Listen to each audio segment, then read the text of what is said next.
یہ وہ سال تھا جب پاکستانی معیشت کی رگوں میں دوڑنے والے تمام تر سرمایہ کا رخ کراچی کی جانب تھا، اور یہ منزل تھی بحریہ ٹاؤن کراچی۔ زمینوں کے سودوں میں راتوں رات لاکھوں روپے کروڑوں میں اور کروڑوں روپے اربوں میں تبدیل ہو رہے تھے۔ کھربوں روپے کی اس ریل پیل میں فقط ایک ہی شخص تھا جو بحریہ ٹاؤن کے دروازے پر بیٹھے ہونے کے باوجود اس سارے کھیل سے بے نیاز تھا۔ ملک ریاض کا وہ پڑوسی جس کے اکاؤنٹ میں لاکھ روپے بھی موجود نہ تھے، لیکن توکل اور قناعت کی مٹی میں گندھے ہوئے اس قلندر کے پاس استغنا کی دولت اتنی تھی کہ پورے ملک میں کوئی ثانی نہ تھا۔ اس بوریا نشین شخص کا نام تھا سید بدیع الدین آغا، جو بحریہ ٹاؤن کے دونوں مرکزی دروازوں کے عین بیچ میں 15 ایکڑ رقبے کا مالک تھا۔ بحریہ ٹاؤن کی پیشانی پہ واقع اس زمین کی قیمت چند کروڑ سے شروع ہوئی اور پھر 42 ارب روپے تک جا پہنچی۔ بحریہ ٹاؤن کے سارے ہی بروکرز اس زمین کے در پہ تھے، لیکن اس شخص کے لبوں پہ فقط انکار تھا۔ اس شخص کی وہاں موجودگی ایک معمہ تھی، ایک ایسا راز جسے جاننے والا کوئی نہیں تھا۔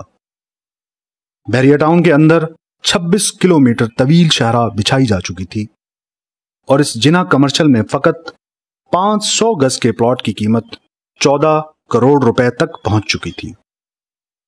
بحریہ ٹاؤن کے اکاؤنٹس میں ہر 3 ماہ بعد 12 ارب سے زائد کی رقم منتقل ہو رہی تھی۔ اس وقت بھی اس شخص کو بحریہ ٹاؤن کی دولت خرید نہ سکی اور نہ ہی کوئی طاقت زیر کر سکی۔ اس کہانی کے کئی موڑ ہیں اور ہر موڑ پر ایک الگ ناقابل یقین داستان ہے۔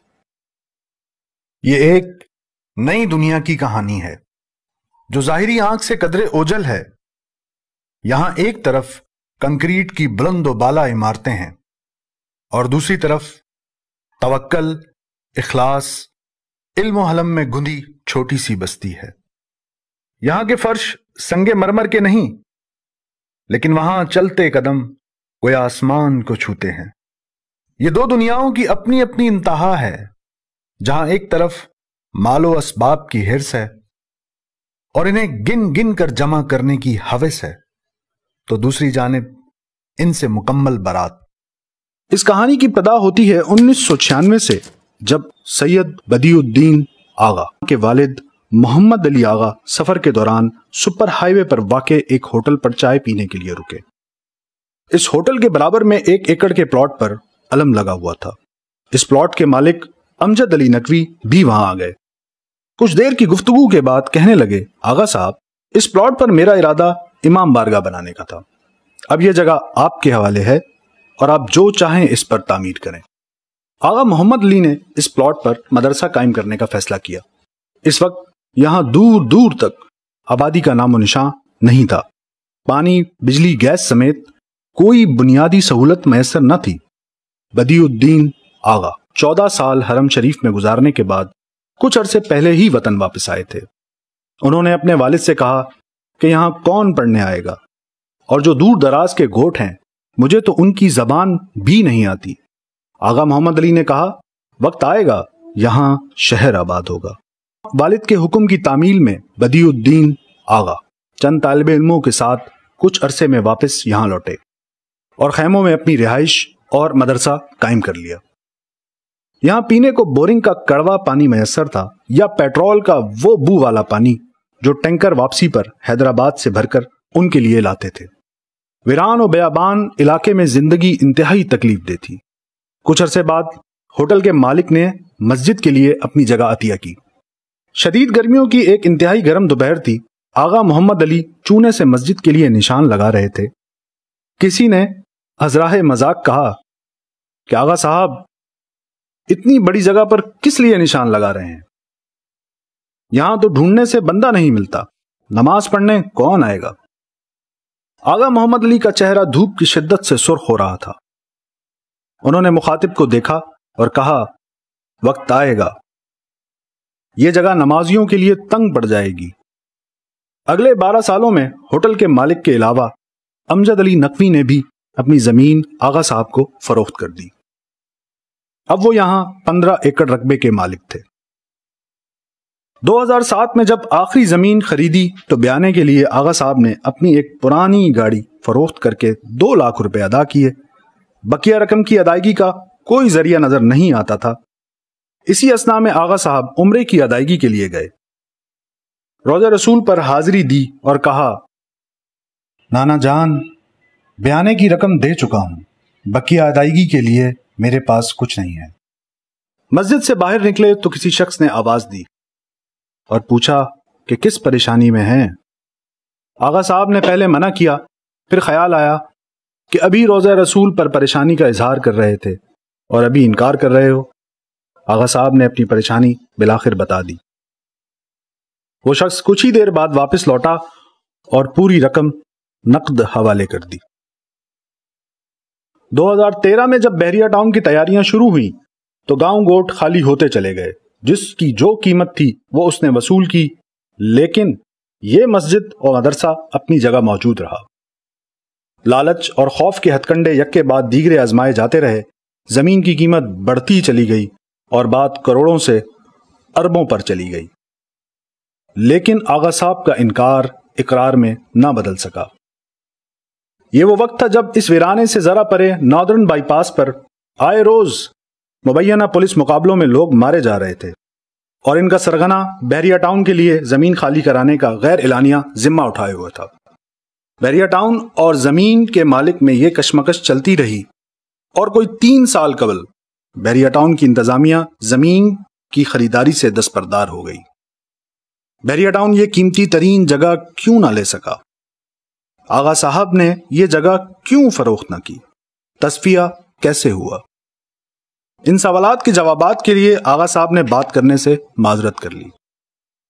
ان کے ایک قریبی ذریعے نے بتایا کہ 4 سال پہلے بہت دباؤ تھا، پولیس کی بھاری نفری آئے روز گھیراؤ کرتی تھی۔